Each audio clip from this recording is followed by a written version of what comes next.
அனைவருக்கும் தமிழ் புத்தாண்டு நல்வாழ்த்துக்கள். சித்திரை மாதம் வசந்த காலத்தின் தொடக்கம். சித்திரை மாதத்தில் பல கோவில்களில் திருவிழாக்கள், தேர் திருவிழாக்கள் நடக்கும்.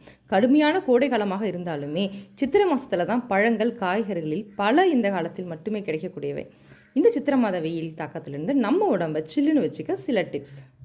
ஹாய், ஹலோ, வணக்கம். டாக்டர் ஹேமா, யோகா மற்றும் இயற்கை மருத்துவர். இயற்கை நமக்கு கொடுத்துருக்கிற உணவில் ஒரு அற்புதமான சுவையில் புத்துணர்ச்சி கொடுக்கக்கூடிய பானங்கள் ஒன்று தாங்க இந்த இளநீ. இந்த இளநீ ரீஹைட்ரேட் மட்டும் பண்ணுறதில்ல, இதில் இருக்கிற பொட்டாசியம், கால்சியம், சோடியம் போன்ற அத்தியாவசிய தாதுக்கள் நமக்கு உடனடி ஆற்றலை தருவதோடு வியர்வையில் இழந்த எலக்ட்ரோலைட்டுகளை நிரப்ப உதவுது.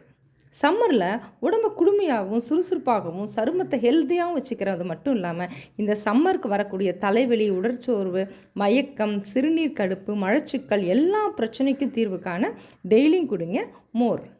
வெயில் காலத்தில் என்ன தான் ஐஸ்கிரீம், ஜூஸ், மில்க் ஷேக்குன்னு கிடைச்சாலுமே நுங்குக்கு ஈடு என எதுவுமே இல்லைங்க. நுங்கு தரக்கூடிய பனைமரம் ஏழைகளின் கற்பக விருட்சம்னு சொல்லுவாங்க. இந்த நுங்கை ஃப்ரிட்ஜில் வைக்காமலேயே சாப்பிடும்பொழுது சில்லுன்னு ஸ்வீட்டாகவும் இருக்கும். அதனால தான் இதை ஐஸ் ஆப்பிள்னு சொல்கிறாங்க. இதில் வைட்டமின் ஏ, பி, சி, மினரல்ஸ்ன்னு பார்த்தோம்னா பொட்டாசியம், பாஸ்பரஸ், ஜிங்க் இப்படின்னு நிறைய சத்துக்கள் நிறைஞ்சிருக்கு.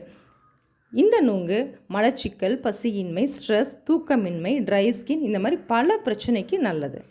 இனிமேல் கொக்கோலா, பெப்சி போன்ற பதப்படுத்தப்பட்ட உடம்புக்கு கெடுதல் தரக்கூடிய சத்து இல்லாத உணவுகளை தவிர்த்து ஃப்ரெஷ்ஷாக, ஹெல்த்தியாக, இயற்கை நமக்கு கொடுத்துருக்கிற உணவை எடுத்து ஆரோக்கியமாக இருங்க. இந்த வீடியோ உங்களுக்கு ரொம்ப யூஸ்ஃபுல்லாக இருந்திருக்கும்னு நினைக்கிறேன். பிடிச்சிருந்துன்னா லைக் பண்ணுங்கள், ஷேர் பண்ணுங்கள், சப்ஸ்கிரைப் பண்ணுங்கள்.